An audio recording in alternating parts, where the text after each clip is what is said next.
अनुरागी बंधुओं, प्यारे बच्चों,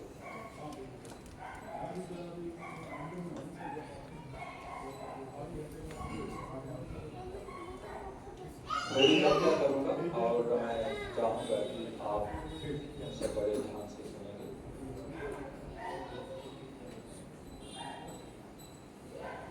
संस्कार कितने होते हैं? सब जने बोलें जोर से। 16 संस्कार, और संस्कृत में बोलते हैं 16 संस्कार। एक दूसरे संस्कार की आज मैं चर्चा करूंगा।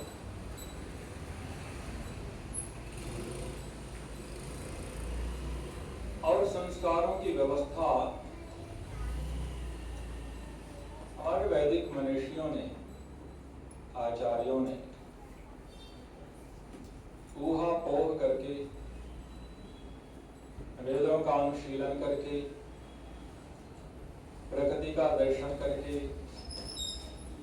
और ईश्वर का सानिध्य प्राप्त करके फिर हमारे सामने संस्कारों की विवेचना की। जीवन के सामान्य पथ पर जब हम चलते हैं तो हमारे जीवन में दो बातें आती हैं। किसी वस्तु के प्रति हमारा राग होगा और किसी वस्तु के प्रति हमारा द्वेष होगा। जो वस्तु हमें प्रिय है, जिस कर्म को करने में हमें अच्छा लग रहा है, अच्छा प्रतीत हो रहा है, उसके प्रति हमारा राग होगा। और जिस वस्तु या जिस कर्म को करने में हमें कुछ परेशानी हो रही है, उसके प्रति हमारे मन में द्वेष होगा। दर्शन की भाषा में सुखानुशयी राग, दुखानुशयी द्वेष। जिस कार्य को करने में हमारे मन में सुख उत्पन्न हो रहा हो, उसके प्रति राग, और जिस कर्म को करने में दुख की प्रतीति हो, उससे दूरी, उससे द्वेष। और इसको हम थोड़ा सा घटाने का प्रयास करेंगे।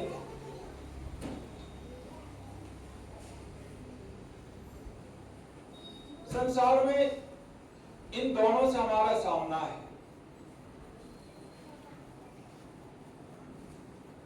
मान लीजिए कि हम यहाँ पर आए आर्य समाज में, या किसी ऑफिस में, किसी काम से हम आए। 3-4 घंटे हमने काम किया ऑफिस में, और उसके बाद में हमें भूख लगी। मन में विचार आया कि चलो कहीं पर खाना खाते हैं। अब मन में विचार आया कि खाना कहाँ पर खाते हैं, तो बगल में ITPL रोड पर रामेश्वरम कैफे है, वहां खाना खाते हैं। खाकर के वहां से आते हैं। और भी आसपास हैं, लेकिन हमारा जो मन गया वो कहां पर गया? दूसरा कुछ ले लीजिए, दूसरा नाम बोल सकते हैं।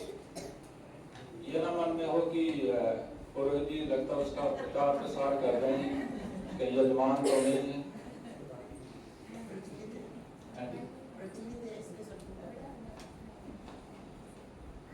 हम यहाँ पर 4-5 घंटे अपने कार्य को किया, उसके पश्चात हमें क्षुधा प्रतीत हुई। अब हमारे मन में ये भाव जागा कि हमें खाना खाना है, मन वहां पर पहुंचा। बहुत ही सामान्य उदाहरण देकर के मैं संस्कार के विषय में समझाऊंगा, जो 16 संस्कारों से एक अलग संस्कार है।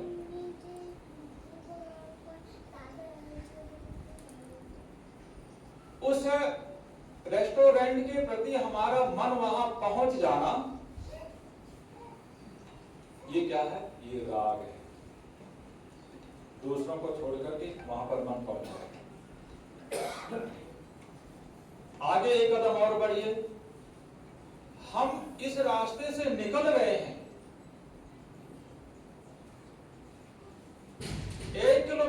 पहले मन में ध्यान आया, आगे क्या है बोलिए? रामेश्वरम या मान लीजिए हल्दीराम बाहर, इसको मान लीजिए। अब हमने बस से हमने टिकट लिया दूर का, लेकिन तुरंत हमने जब ही स्टॉप आया वहां पर उतर गए और जाकर के हमने खाना खाया। खाना खाने के बाद में हम वहां से फिर चल पड़े। दूसरे शब्दों में हम अभी बच्चे ने ऋषि ने बहुत सुंदर बात बतलाई कि मेरा आज समाज युग युग जिए। हम अपने घर में हैं, घर में रह करके कभी मन में विचार आया कि आज मैं बहुत खाली हूं और मेरे पास में कुछ विशेष कार्य नहीं है, तो क्या करना है? अच्छा आज चलो चलते हैं, आर्य समाज चलते हैं, आर्य समाज मार्ग धरी चलते हैं। आ गए जी यहां पर, दूसरे जगह को छोड़ करके आर्य समाज में आए। ये क्या हुआ? राग। अब थोड़ा और आगे बढ़िए कि हमारे पास में कुछ समय मिला। समय मिलने के बाद में अब हमने विचार किया कि आज हमें कई दिन हो गए, कई सप्ताह हो गए, हमें आर्य समाज चलना, सत्संग चलना। हमें अब हमारे मन में ये भाव जगा कि हमें आर्य समाज चलना है, बहुत समय हो गया।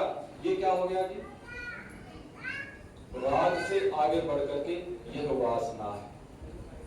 हम बस में चढ़े और 1 किलोमीटर पहले ही हमारे मन में विचार आया कि आगे रामेश्वरम कहते हैं, हमें जाना था, वहां उतर गए, वहां पर भोजन किया।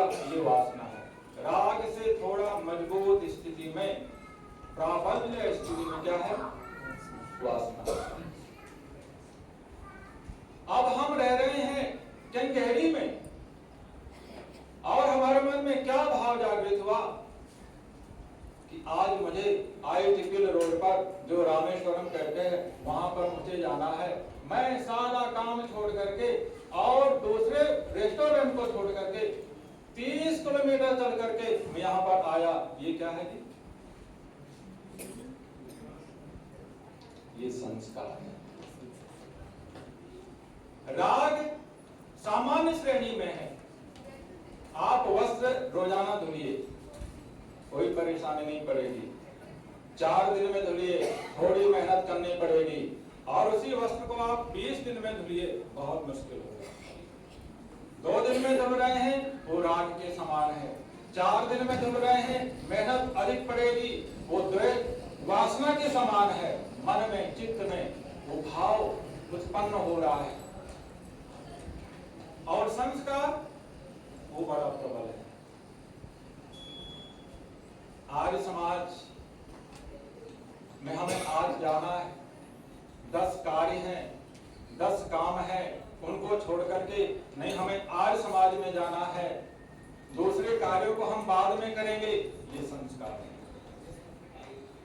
एक संस्कार वे जो बाहर से प्रेषित किए जा रहे हैं, किसमें?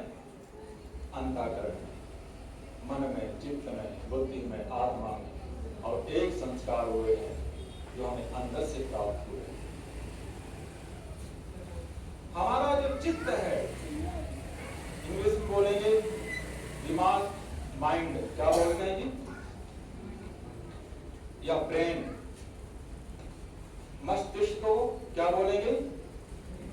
ब्रेन। और चित्त को क्या बोलेंगे? माइंड बोलेंगे। जो हमारा मस्तिष्क है वह कम अधिक होने वाला है। वो बालक भी होता है, वो युवा भी होता है, वो वृद्ध भी होता है, वो नष्ट भी होता है, क्योंकि वो स्थूल शरीर का हिस्सा है। और जो चित्त है, जो मस्तिष्क, जो बुद्धि है, वह कभी वृद्ध नहीं होती, वह कभी कमजोर नहीं होती, वह कभी नष्ट नहीं होती। क्यों? क्योंकि वह सूक्ष्म शरीर का हिस्सा है। अब जो संस्कार हैं, वो संस्कार कहां पर? हमारे मस्तिष्क में नहीं, वो संस्कार हमारे चित्त में है।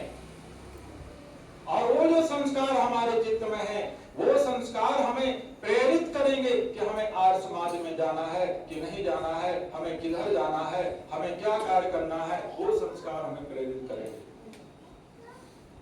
इसलिए क्या करना है कि कुछ संस्कार हम लेकर के आते हैं जो चित्त में है, जो एक शरीर से दूसरे शरीर में परिवर्तित या ट्रांसफर होते हैं, जाते हैं वो, और वो संस्कार हमें प्रेरित करेंगे कि हमें ये कार्य करना है, हमें ये कार्य नहीं करना है। उस संस्कार को चित्त के अंदर जो बीज रूपी संस्कार बोए हुए हैं, जन्म जन्मांतर के पश्चात में उन संस्कारों को हमें प्रबल बनाना है। और उन्हीं संस्कारों को प्रबल बनाने का एक उपाय उपनयन है। यज्ञोपवीत संस्क्रियते असौ संस्कारः, जिसके द्वारा किसी बनाई वस्तु को थोड़ा और विशेष बनाया जाए, वो संस्कार है। एक संस्कार वे जो पहले से बना हुआ है, बस हमें उसमें कुछ और अपना परिवर्तन उसमें प्रवेश कराना है। दोनों संस्कार की आवश्यकता है। वो वाला संस्कार चित्त में वेद का संस्कार, यज्ञ का संस्कार, ईश्वर भक्ति का संस्कार वो चित्त में पड़ता रहेगा, तो फिर हमारा जो दिशा है, हमारी दिशा है, हमारी जो दिशा है वो ठीक रास्ते पर चलेगी।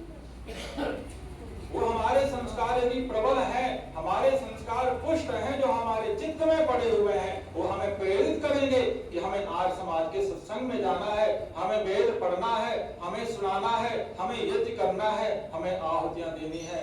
यदि वो संस्कार हमारे अंदर है, चित्त में वो जन्म जन्मांतर के संस्कार पड़े हुए हैं, हम 30 किलोमीटर से चलकर भी आकर के यहाँ पर बैठेंगे, आहुतियां देंगे, यज्ञ करेंगे, यदि वो चित्त में वो संस्कार नहीं है, भले ही वो हमारे इसमें मस्तिष्क में है, तो 2 किलोमीटर पास होते हुए भी हमारे कदम यहाँ की ओर नहीं पड़ेंगे। इसलिए जीवन में प्रयास करते रहें कि हमारा जो चित्त है वो वेद के ज्ञान से, ईश्वर की भक्ति से, यज्ञ की आहुतियों से, श्रवण मनन से वो हमारा चित्त हमेशा पूर्ति रहे, हमेशा पूर्ण रहे। तो क्यों यज्ञोपवीत धारण करते हैं? कस्त्वायुनक्ति सत्वायुनक्ति कस्मै त्वायुनक्ति तस्मै त्वायुनक्ति कर्मणे वाम वेशाय वाम। किसने नियुक्त किया है? कस्त्वायुनक्ति, माने तुझको, तुमको किसने नियुक्त किया है? सात्वायुनक्ति यजुर्वेद का पहला अध्याय और शायद संभवतः तीसरा चौथा मंत्र। किसने नियुक्त किया? सात्वा युनक्ति, उस ईश्वर ने हमें युक्त किया है, आदेश दिया है। कस्मै त्वा युनक्ति, तस्मै त्वा युनक्ति, किसके लिए नियुक्त किया है? ईश्वर के लिए नियुक्त किया, स्वयं के लिए नियुक्त किया है। कर्मणे वा, कर्म अर्थात यज्ञ कर्म करने के लिए, वेद के स्वाध्याय के लिए, वेद के प्रवचन के लिए, यज्ञ कर्म करने के लिए, श्रेष्ठतमाय कर्मणा आप्याय धामग्ना, ईश्वर ने हमें नियुक्त किया है इस शरीर में श्रेष्ठतम कर्म करने के लिए। श्रेष्ठ कर्म है, एक श्रेष्ठतर है, और तीसरा कौन से कर्म के लिए?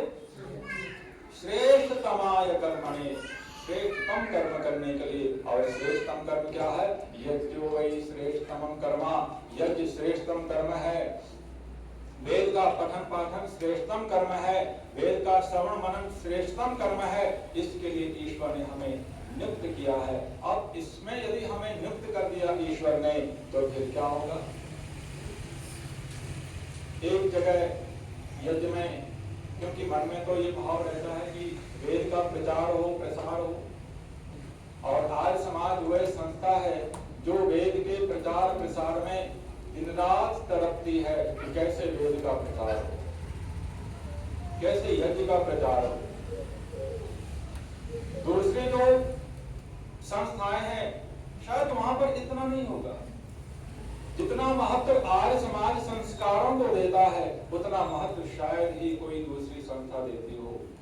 जितना महत्व आर्य समाज वेद को देता है, दर्शन को देता है, यज्ञ को देता है, शायद ही उतनी कोई श्रद्धा देती है।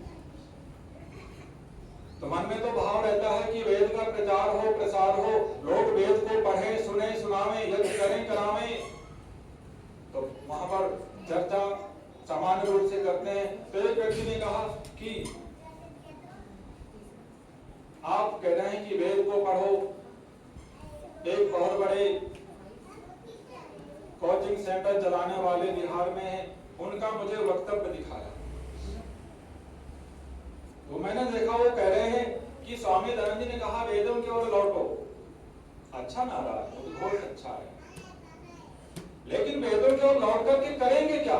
कुछ क्या उस पाषाण युग में जाएंगे हम? सब लोग वेद पढ़ने लग जाएंगे, आज के बच्चे वेद पढ़ने लग जाएंगे, तो फिर ये जो विज्ञान है, जो साइंस है, इसका क्या होगा? तो मैंने कहा कि इसके लिए आपको पढ़ना पड़ेगा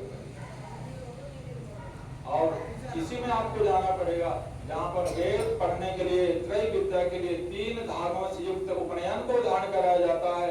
स्वामी दयानंद जी संस्कार विधि में इसको विद्या सूची के नाम से इसको बतलाया है। विद्या का पहचान कराने वाला, विद्या को ग्रहण कराने वाला, तीनों विद्याओं को, त्रय विद्या,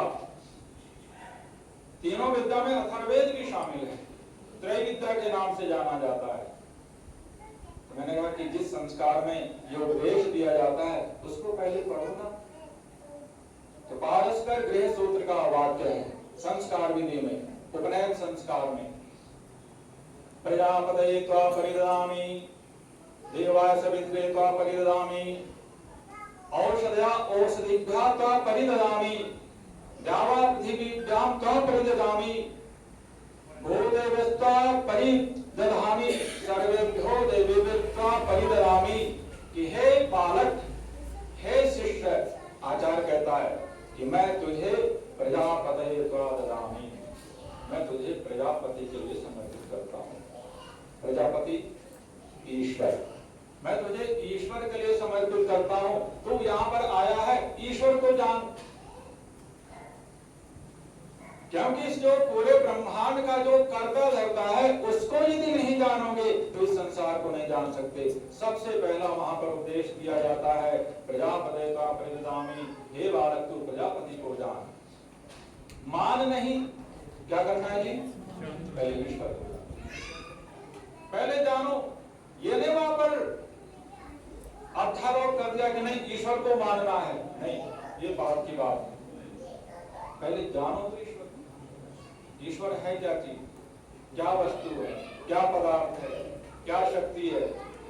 तो प्रजापतये त्वा परिददामि देवाय सवित्रे त्वा परिददामि, हे बालक, हे शिष्य, मैं तुझे गायत्री मंत्र के लिए मैं समर्पित करता हूं।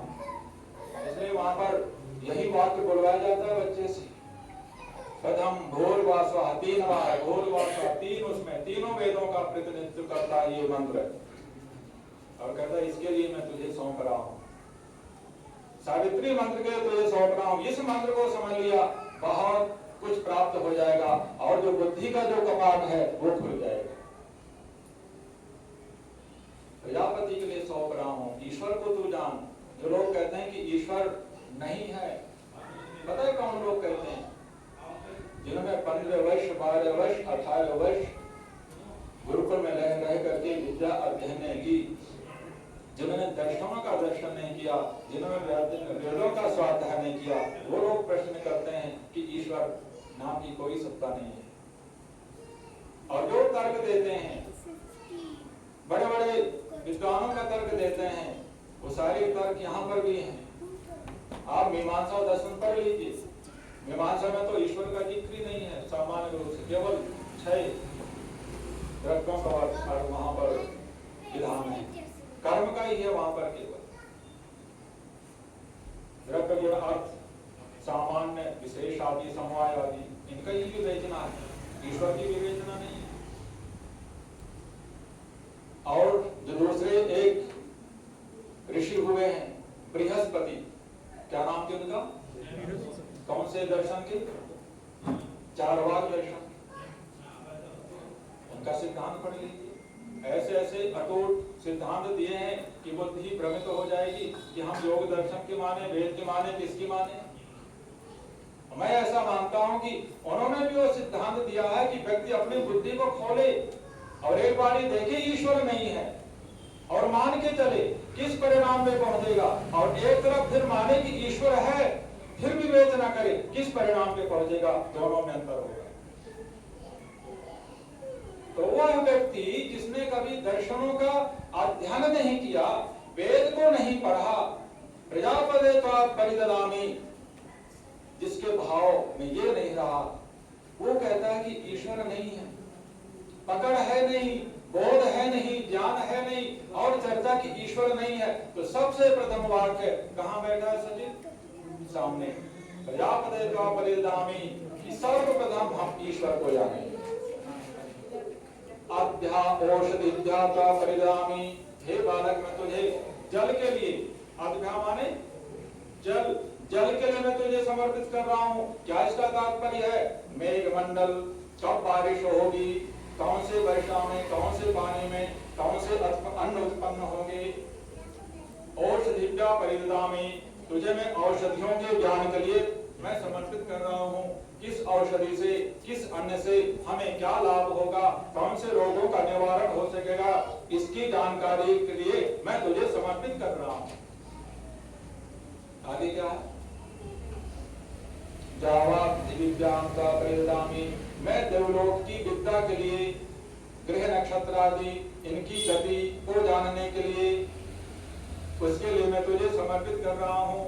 पृथ्वी, इस पृथ्वी को जानने के लिए, इसको समझने के लिए, इसके भूगर्भ में क्या है, ग्रह नक्षत्रों की गति कैसी है, चंद्रमा की गति कैसी है, नक्षत्रों की गति कैसी है, दूसरे तारों की गति कैसी है, पृथ्वी की गति कैसी है, इसको जानने के लिए मैं तुझे समर्पित कर रहा हूँ। अब आप बतलाइए, जहाँ पर भूलोक को जानने की, ग्रह नक्षत्रों को समझने की, जहाँ पर मेघ मंडल आदि को जानने की विद्याएं जहाँ पर सिखाई जा रही हो, जहाँ अन्न औषधियां, देवलोक, दिगांतर सबको जानने की जहाँ पर विद्या सिखलाई जाती हो, वहां पर क्या केवल यज्ञ तक ही सीमित? सर्वेभ्यो भूतेभ्यस्त्वा परिददामी, और सभी भूतों, सभी पदार्थों, सबको जानने के लिए मैं तुझे समर्पित करता हूँ। यज्ञ ऐसा है जहाँ एक और वेद को पढ़ना है, वेद को पढ़ने के लिए ईश्वर ने नियुक्त किया है, तस्मै त्वाय नक्ति। वहीं दूसरी ओर ईश्वर ने यज्ञ आदि कर्म करने के लिए नियुक्त किया है, और वहीं तीसरी ओर सभी प्राणियों को जानने और उनसे कल्याण लेने और उनका उपकार करने के लिए भी ईश्वर ने हमें नियुक्त किया है। तो संस्कार, एक ये संस्कार हो गए जो हम बाहर से प्रेषित करते हैं, किसमें? मन में, चित्त में, बुद्धि में। और एक संस्कार जो मैंने उदाहरण के द्वारा बतलाया, यदि हम आर्य समाज में जाते हैं कभी कभी कि चलो आज क्या करें जी, 2 महीने हो गए, 4 महीने हो गए, तो हम आर्य समाज चलते हैं। ये हो गया दूसरा संस्कार, यानी राग, उसके आगे वासना, और उसके आगे संस्कार। संस्कार यदि हमारे प्रबल हैं, कभी कभी चिंतन करता हूँ, आपके मन में प्रश्न होगा कि प्रभु हमारा अगला जीवन कैसे होगा, आगे क्या होगा, क्या ऐसे ही वैदिक ज्ञान मिलेगा, क्या ऐसे हम वैदिक पद पर चलेंगे क्या? उसका उत्तर यही है, उसका समाधान यही है कि हमारे उस चित्त में यदि ये संस्कार पड़े हैं, यदि वेद के प्रति श्रद्धा है, सुनने का यदि भाव है, समझ में नहीं आ रहा हो कोई बात नहीं। हमारे अनिल जी आते हैं, दर्शन की बड़ी सुंदर चर्चा करते हैं, समझ में नहीं आता फिर भी सुनिए, वो हमारे अंदर संस्कार बढ़ेंगे, और हो सकता है कि 15-20 बार सुनने के पश्चात वो हमारे समझ में आ जाए। एक ही क्लास में बच्चों का प्रविष्टिकरण हुआ, एक ने बहुत जल्दी मैथमेटिक्स की विद्या को जानना शुरू कर दिया, दूसरा पीछे रह गया। एक ने बायोलॉजी को जानना शुरू कर दिया, दूसरा उसमें पीछे रह गया, कोई किसी में है कोई किसी में, क्या तात्पर्य इसका? समान रूप से सबको वहां पर प्रयास किया जा रहा है, लेकिन एक जल्दी पकड़ रहा है, एक धीमे पकड़ रहा है। क्या तात्पर्य है? तात्पर्य यही है कि उसके जो संस्कार हैं वो पहले कभी पड़े हुए हैं, और वे जो बीज रूप में संस्कार चित्त में हैं वो यहाँ पर प्रभावित कर रहे हैं। इसलिए अपने जीवन में ये प्रयास अवश्य करते रहें कि वेद का पठन पाठन, यज्ञ को करना, स्वाध्याय आदि, सत्संग में जाना, इनको करने के लिए हमेशा हमारे कदम आर्य समाज को बढ़ते रहे। और जब वेद को पढ़ेंगे, यज्ञ आदि कर्म करेंगे, तो फिर क्या होगा?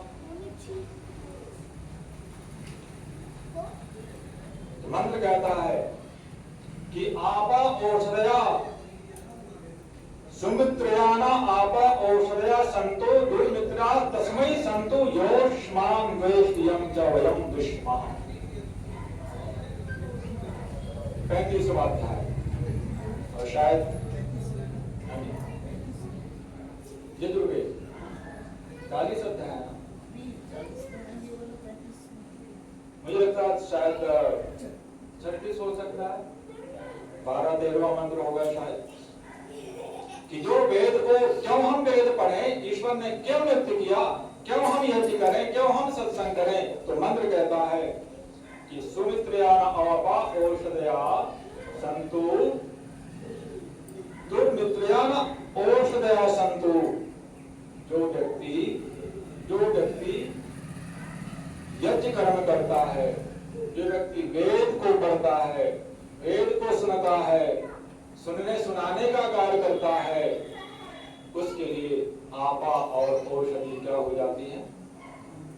सुमित्रया, मित्र हो जाती है, वो रक्षा करती है। आप कहीं भी जाइए, ये वेद का सिद्धांत है, अब इसको हमें मानना पड़ेगा। यदि हम इन शुभ कर्मों को करते हैं, श्रेष्ठतम कर्म करते हैं, तो हमारी ये पृथ्वी की रक्षा करेगी। कभी भूकंप आएगा, भगवान ऐसी बुद्धि हमारी घुमा देंगे कि वहां से दूसरी जगह हमें चला भेज देंगे। जल हमारी रक्षा करेगा, औषधियां अन्न हमारी रक्षा करेंगे, अग्नि हमारी रक्षा करेगी, जो ये बिजली गिरने वाली है ना, ये भी हमारी रक्षा करेगी। कब? जब हम जिसके लिए ईश्वर ने हमें नियुक्त किया है, जब हम उस रास्ते पर चलेंगे। और किसके लिए नियुक्त किया है? वेद पठन के लिए, वेद स्वाध्याय के लिए, यज्ञ कर्म करने के लिए। और जो इनसे विपरीत है, योष्मान् वेष्टियं च वयं दुष्मः, जो इनसे द्वेष करने वाला है, जो इनसे ईर्ष्या करने वाला है, उनके लिए फिर शत्रु के समान है। फिर यही जल, यही अन्न, यही औषधियां और यही बादल, यही भूमि उसके लिए शत्रु का कार्य करेगी। तो क्यों हम वेद पढ़ें, उपनयन धारण क्यों करें? प्रश्न यहाँ से प्रारंभ करेंगे, उपनयन क्यों धारण करेंगे? बोले सब जने जल्दी जल्दी समापन की ओर। बोले वेद पढ़ने के लिए, यज्ञ करने के लिए, वेद पढ़ाने के लिए, सुनने के लिए, दान देने के लिए, स्वाध्याय करने के लिए, सत्संग में जाने के लिए। फिर वेद क्यों पढ़ें? बोलो जी, अभी मैंने बताया ना कि ये अन्न हमारी रक्षा करे, जल हमारी रक्षा करे। मंत्र पढ़ना आपको, सुमित्रयाना आपा औषधया, एक बार जरूर पढ़ना आप यजुर्वेद में। और कष्टोय व्यक्ति, सातोय व्यक्ति, इसको भी एक बार आप पढ़ना। और इसमें क्या व्याख्या की है वो आपको वहां पर पता चल जाएगा बहुत अच्छी तरह से। तो बच्चे के लिए बहुत आशीर्वाद, और यज्ञोपवीत की महिमा को, इसको स्वीकारना, गायत्री मंत्र पठन पाठन, गायत्री मंत्र का वाचन, इसको जरूर करना, और अपने जीवन को शुद्ध बुद्ध पवित्र बनाना, बुराइयों से बचाना, अपने आप को अच्छाइयों की ओर प्रेरित करना, और साथ में यज्ञ आदि कर्म में भी अपने मन को लगाना। यज्ञोपवीत का तात्पर्य यही है, हम अपने जीवन को श्रेष्ठ राह पर ले चलें, बुराइयों से बचाएं, ईश्वर से अपने आप को जोड़ें और ज्ञान आदि से, वेद आदि से, विद्या आदि से अपने आप को युक्त करें। और जिस बच्चे का जन्मदिन उसके लिए भी आशीर्वाद, आप सबका धन्यवाद।